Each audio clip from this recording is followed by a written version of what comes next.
How's it going, guys, and welcome back to the channel for another Star Wars gaming news video.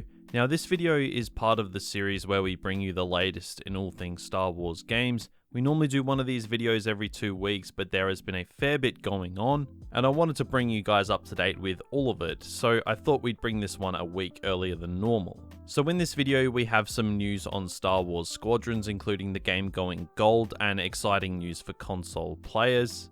We have some actual gameplay for LEGO Star Wars The Skywalker Saga, which shows us the HUD, the button controls, and some other stuff as well as confirmations on the amount of planets that are going to be in the game, as well as how many characters that will be in the game. All of this stuff is a pretty big deal and something that a lot of people are curious to know. Rest assured, we will be diving into all of it throughout this video.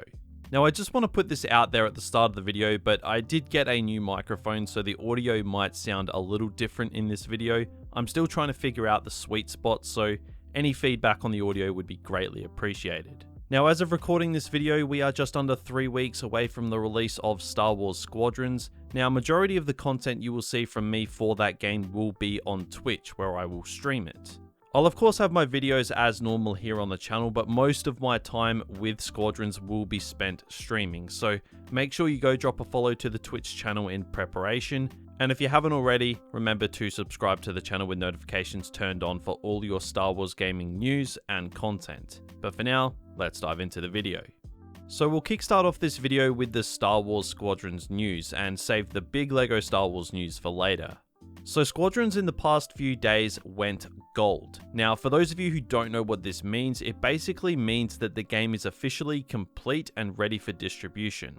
Ian Fraser, the game designer for Squadrons, tweeted out that the game was done and has officially gone gold. And it seems that Squadrons really did have a smooth development process, which seems to be a rarity compared to most games nowadays.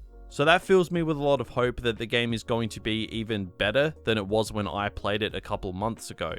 Now, when I played Squadrons, it was an older build of the game even at that time, so I think there is going to be some big differences between the gameplay you're seeing right now and what the game is actually going to be like at launch. One of the biggest complaints amongst game changers was that the game was almost too much to manage, with all the controls, the HUD, and just everything darting on screen giving you information. It was just a little bit overbearing. Now, I imagine a lot of this has been refined and changed where necessary. And I imagine that's what most of the development time in the past month or so has been focused on, because gameplay-wise, Squadrons was super solid a couple months ago, even on an older build of the game. But anyway, moving on, another exciting note here is that in the past 24 hours, it was confirmed that HOTAS support will be coming to Squadrons, not just to PC, but to Xbox and PS4 as well. Now, I did mention about a month ago that this was something that they were actually looking into, but it's confirmed now. No matter what platform you are on, you will be able to go hands-on throttle and stick with Squadrons.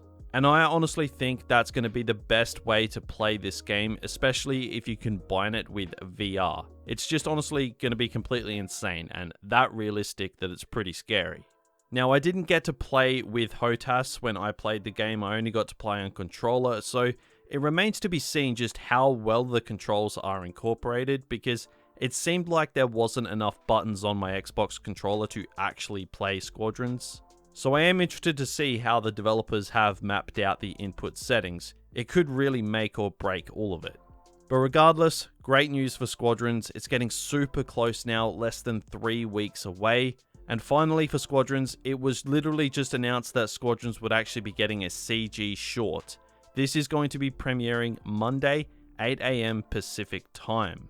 So not too long after this video goes live, so make sure you keep an eye out for that on the EA Star Wars channel. It's already in its premiere mode, so be there when that drops. I reckon that's going to be pretty cool. But now let's move on to the news for LEGO Star Wars The Skywalker Saga.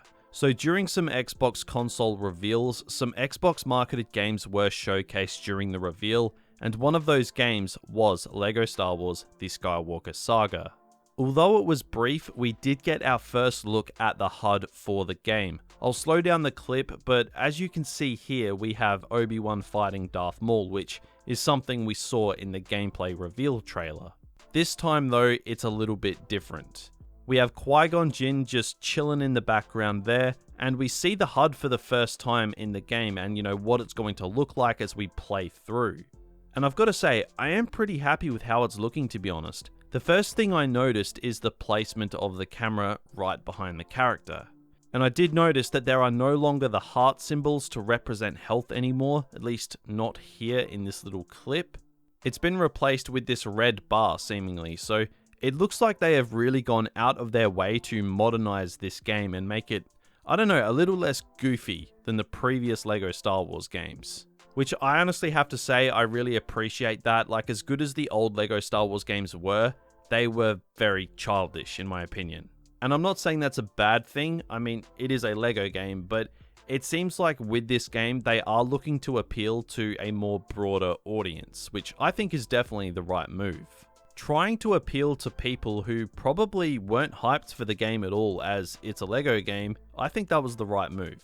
But given all the changes they are making, they have definitely gotten those people on board, just maybe at the expense of pissing off some people who wanted the new game to basically be the exact same as the old game. With stuff like grunting over dialogue and whatnot, but it is clear what they're doing and I think it's the right idea personally.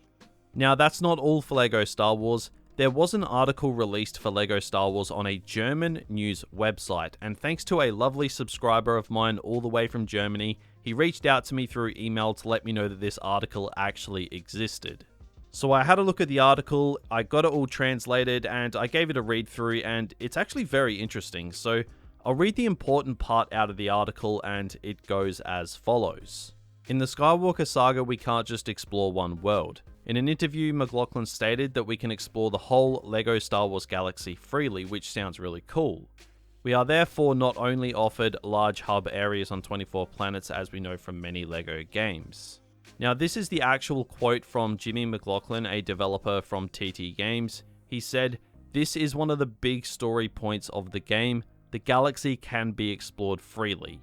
Means that as a player, you can enter 24 planets. Each planet also has its own space. Here you can participate in activities such as dogfights, smuggler races, and participate more." Now that does leave questions on just how big these planets are going to be, whether or not it's just going to be a small, cordoned off area, only time is going to tell. But considering the game is being marketed around its open world element, I would be very surprised if it was super limited. Now I have a list of all the planets we know that will be in the game so far and just what locations we will be seeing. I'll put the list on screen for you all now instead of just listing them all off one by one. So it's a pretty decent roster that we know of, and touching back on what was said last week with the gameplay trailer only being the tip of the iceberg, that's a pretty exciting prospect. But that isn't all that came from this article. McLaughlin further confirmed that there will be over 500 characters in the game. This has been floating around for a while, but we've heard it for certain this time. So I do want to extend out a huge thank you to Deep Layer all the way from Germany who let me know that this article existed in the first place. Obviously I'm not very well versed in German, so it's greatly appreciated. I've got to say, I think Jimmy McLaughlin might be kind of undercutting just how big the game is going to be here, especially with the planets. We know that more is to be revealed, so he's obviously not going to go spouting out every single little bit of content. So I do expect to see more, but even if we don't, I will say that just based off the gameplay trailer and what was said in this article alone, content-wise, it's still going to be the biggest Star Wars game we have seen since the mid-2000s, which is really exciting. And the fact that it's open world is just going to make that even more amazing. I never thought I'd actually find myself so engaged when it comes to figuring out what's going to happen with this game. I honestly can't wait to get hands-on with it, as I'm sure a lot of you guys can't wait as well. It's really impressing a lot of people. Just hopefully, Star Wars Squadrons can sort of just hold us over until LEGO Star Wars arrives, as it was obviously delayed until 2021, which sucks, but considering it was delayed after how long they've been working on the game, that again just fills me with more confidence that this game is going to be one of the biggest Star Wars games ever made in terms of content. Maybe even the biggest. Honestly, at this point, who knows? But guys, there is a lot to be excited for when it comes to Squadrons and LEGO Star Wars The Skywalker Saga. Things are really ramping up for Squadrons now, as it's only less than 3 weeks away. So make sure you go ahead and let me know in the comments which game you are most excited for, Squadrons or LEGO Star Wars. Comment below. And if you want to be kept up to date on all things Star Wars games, then be sure to subscribe to the channel with that notification bell switched on so you don't miss an upload. And remember to follow us over on Twitch, where we will be streaming both of these games. But that is just about going to do it for me today. Thank you all for dropping by. Be sure to drop a like on the video if you did enjoy it, and remember to give a little bit of feedback in the comments below about the new microphone audio so I can just make some adjustments if I have to. But with all that said, thanks for watching, and I'll catch you all next time.